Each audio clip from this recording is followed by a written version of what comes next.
Halo dan salam sejahtera semua, Kenny dari Kaya Tanah, dan hari ini saya ingin berkongsi tentang cara kira kos pembiayaan anda. Okey, kami bermula ya. Cara kiraan produk dan contoh dan biasa soalan lazim dan lepas tu penutup lah. Tahukah anda sebenarnya apabila kita ambil produk pembiayaan, loan daripada mana-mana bank dan mana-mana produk, mereka biasanya akan kira ada dua cara ni. Satu adalah kadar tetap dan satu lagi adalah kadar berkurangan. Apa bezanya? Kadar tetap jumlah keuntungan dikira pada permulaan tempoh pembiayaan. Jadi kadar baki berkurangan kan? Yang kedua adalah kadar baki berkurangan. Jumlah keuntungan dikira ikut baki terakhir akaun pembiayaan pada hari tersebut. Maksudnya setiap hari ya. Atau setiap bulan. Ini bergantung. Tapi biasanya kadar baki berkurangan ni adalah setiap hari. Dikira setiap hari ya. Okay, apa produk yang gunakan kadar tetap? Pembiayaan berbalik, personal loan lah. Perjanjian sewa beli, loan creator lah. Mereka akan gunakan kadar tetap. Kadar baki berkurangan macam hartanah, ASBF atau kad kredit anda. Okey? Jadi, apa bezanya? Saya akan tunjuk kiraan ini. Contoh di sini, Encik Ali ambil pembiayaan sebanyak RM100,000 dengan kadar keuntungan 4% untuk 10 tahun. Kira jumlah keuntungan atau faedah yang dibayar jika dikira kadar tetap dan kadar baki berkurangan. Dari sini contohnya anda akan nampak kenapa kadar baki berkurangan adalah pilihan yang lebih baik jikalau anda nak jimat berapa banyak anda bayar kepada bank ya. Jumlah keuntungan yang perlu dibayar kadar tetap ya. Jumlah pembiayaan darab kadar keuntungan darab kadar tempoh pembiayaan. Ingat ya, ini dikira pada permulaan ya. Bila anda ambil pembiayaan terus dikira, bukan hari terakhir. Jadi ini ya, jumlah pembiayaan adalah RM100,000 darab 4%. Ini ya faedah yang dikenakan atau kadar pembiayaan yang dikenakan untuk setahun ya, 4%. Dan berapa lama ambil? 10 tahun kan? 10 tahun maka jumlah keuntungan yang dibayar adalah sebanyak RM40,000. Jadi bayaran asal bulanan, ingat jumlah pembiayaan asal campur jumlah keuntungan bahagi dengan tempoh pembiayaan berapa bulan. RM140,000 darab bahagi 120 bulan, maksudnya sebulan kena bayar 1166.67. Kalau ikutkan, bank akan naikkan 1167 sebulan.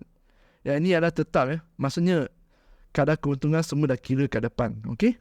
Kadar baki perkurangan pula kita tengok. Julai ada 31 hari kan? Jumlah keuntungan pada 31 hari. Okay, jumlah keuntungan darab kadar keuntungan darab hari bahagi setahun hari.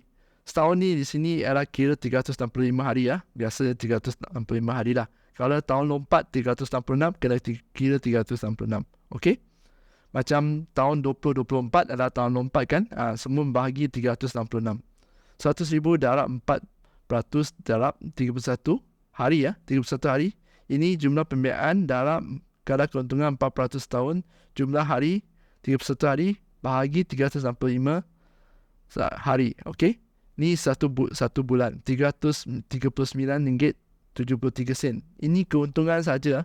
Wang pokok tak kira. Anda masuk ke kalkulator, anda dapat bayaran asal bulanan. Ini ialah kalkulator yang anda boleh dapat cari mana-mana kalkulator saja. Anda boleh guna kalkulator untuk pembiayaan rumah. Sama saja, konsep dia adalah sama.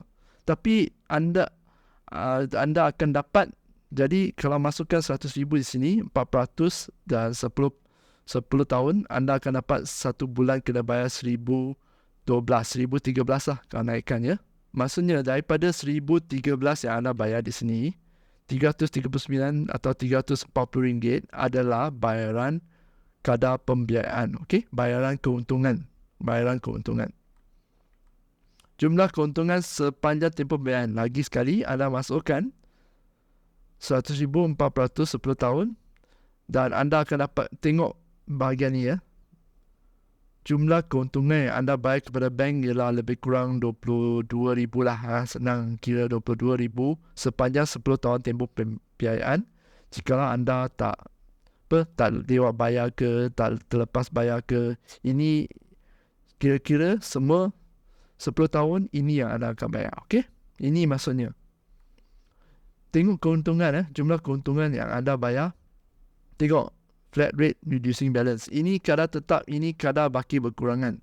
Banyak beza ke tak? Banyak kan? Setengah tau. Hampir setengah anda bayar tempoh yang sama. Jadi, jikalau lain kali anda nak ambil sebarang pembiayaan, okay, boleh tanya bank, produk ni macam mana you kira? Kadar tetap ke kadar baki berkurangan? Biasanya loan rumah memang kadar baki berkurangan, kecuali ada diberitahu ya. Saya pernah jumpa satu kes di mana ialah skim rumah pertamaku. Itu bank beri 100%, tapi itu ialah kadar baki berkurangan tapi kira setiap bulan, bukan setiap hari. Setiap bulan. Ada banyak beza ya. Tapi saya takkan masukkan di sini. Tapi anda cuma perlu ingat, apabila anda nak minta pembiayaan daripada bank, tanya bank, kadar tetap ke kadar berkurangan? Okey? Kadar baki berkurangan. Soalan lazim. Biasanya strategi ini dah selesai hutang cepat macam mana? Kita boleh guna kaedah snowball. Selesaikan hutang yang mempunyai kadar pembiayaan paling tinggi. Biasanya ialah credit card lah. Dan biasanya kalau credit card tu, jumlahnya lebih kecil daripada rumah anda. Jadi kalau ada wang, settle dulu. Credit card lah, personal loan lah. Sebab dia punya cara kiraan dia akan, kadar pembiayaan akan lebih cepat. Walaupun nampak sikit lah, akan cepat lah naik. Dan selesaikan yang, maksudnya selesaikan di sini kadar pembiayaan yang paling tinggi dulu lah. Lepas tu baru yang lebih rendah. Jadi jikalau anda ada tunai, nak selesaikan pembiayaan rumah atau pembiayaan pribadi dulu. Kalau saya ada tunai, saya akan selesaikan pembiayaan pribadi dulu. Okay? Dapatlah sedikit diskaun. Pembiayaan rumah tu, sebab dia baki berkurangan saya beri perlahan ikut jadual untuk selesaikan dulu.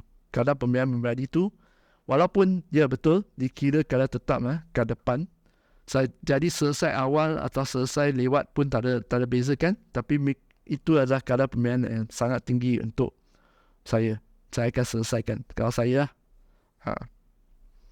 Sebab yang lagi satu sebab saya boleh tinggal di rumah. Saya tak boleh tinggal guna pembiayaan pribadi untuk tinggal kan.